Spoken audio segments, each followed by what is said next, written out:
हमारे साथ बिट्टा जी है। बिट्टा जी, क्या सजा होनी चाहिए ऐसे देशद्रोहियों की? मैं क्या कह सकता हूँ, कौन सी सजा, क्या सजा? पहली बात तो आपने जो कहा, ये छात्र हैं, ये छात्र नहीं हैं।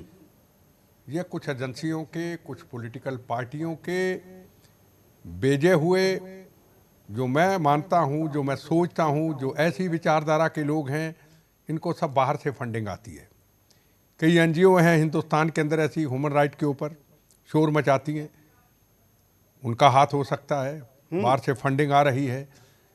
मैं बड़ा हैरान हूँ, क्या इन लोगों ने भारत को धर्मशाला समझ रखा है?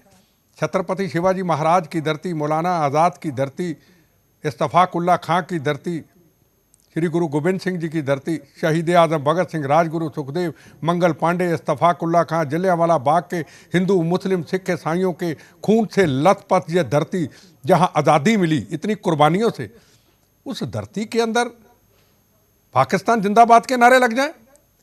बेगुनाहों का खून करने वाले, पाकिस्तान से सारी मदद लेने वाले और पार्लियामेंट के आके अंदर हमला करने वाले, उसको फांसी की सजा हो तो क्या घर घर अफजल फैदा होगा? अरे इनकी ऐसी की तैसी, इनको सामने तो लाओ, मेरे से तो बहस कराओ इनकी, इनको मैं बताऊं उन शहीद परिवारों के दर्द क्या है। बिट्टा जी, आज हमने ओबी वैन भेजी थी जेएनयू में, उनके हॉस्टल में, और हमने कहा था कि आप अपना पक्ष रखने के लिए आओ, लेकिन उन्होंने जब चैनल का और आपका नाम सुना तो आए नहीं। सवाल सबसे बड़ा है, अफजल ने जिनको मारा, जिन जवानों को शहीद किया, उनके परिवारों के साथ अभी भी मैं खड़ा हूं, शुरू से खड़ा था। उनकी पीड़ा, उनकी दर्द मुझे पता है, उनके खून की गर्मी वो भी हमारे अंदर है, हमें पता है उनकी पीड़ा का। मैं इन परिवारों को, मुझे छोड़ दीजिए, मुझे मत बिठाइए, मैं उन परिवारों को बिठाता हूं, पर उनको को आके करें। सवाल सबसे बड़ा ये है, क्या ये मुल्क धर्मशाला बना दिए? कोई भी आके कुछ भी बोल डाले।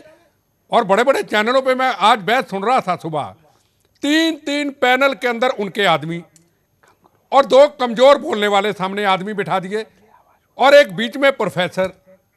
वो इन ये जो छात्रों की बात करें, ये छात्र थोड़ा, ये तो देशद्रोही हैं। बार बार इनको स्टूडेंट मत कहिए, स्टूडेंट कहना अपमान है। हमारे हिंदुस्तान के स्टूडेंट ऐसे नहीं है, ये वो लोग हैं जो भारत को तोड़ना चाहते हैं, जो भारत की संस्कृति को तोड़ना चाहते हैं, जो भारत के सेकुलरिज्म को तोड़ना चाहते हैं, जो भारत के अंदर कश्मीर को तोड़ने की बात करते हैं। अरे इनकी ऐसी की तैसी, कश्मीर आजादी चाहिए। कश्मीर को, कौन सा कश्मीर? कश्मीर हमारा है, हमारा रहेगा।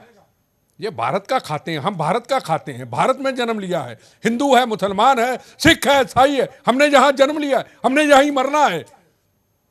पाकिस्तान की बातें करते, उसके बारे में यही कहूंगा, अभी पठानकोट की घटना जो भूल गए, अभी दीनानगर की घटना जो भूल गए, अभी बर्फों के अंदर हमारे जवानों ने समाधि ले ली, जो भूल गए।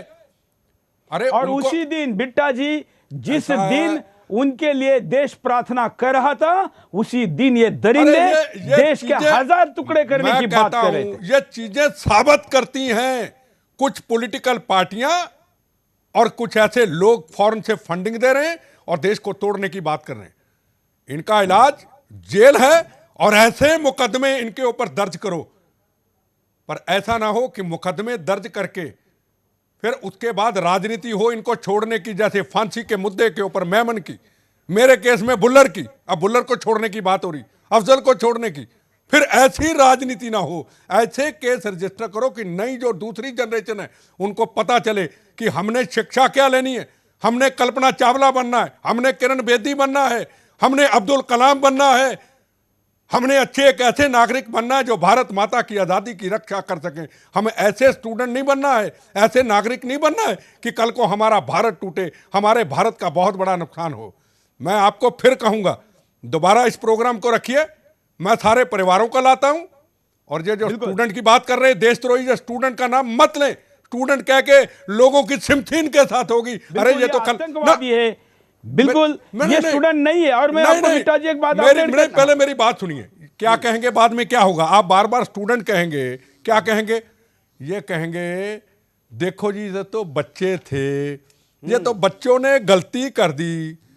अरे भारत माता के अंदर, भारत माता के अंदर, दुनिया के अंदर एक ही देश जिसके आगे लगता मां, जितने हिंदू, मुसलमान, सिख, ईसाई, मस्जिद, मंदिर, गुरुद्वारे, गिरजाघर अपने आंचल में समा रखे हैं, उसको मां कहते हैं।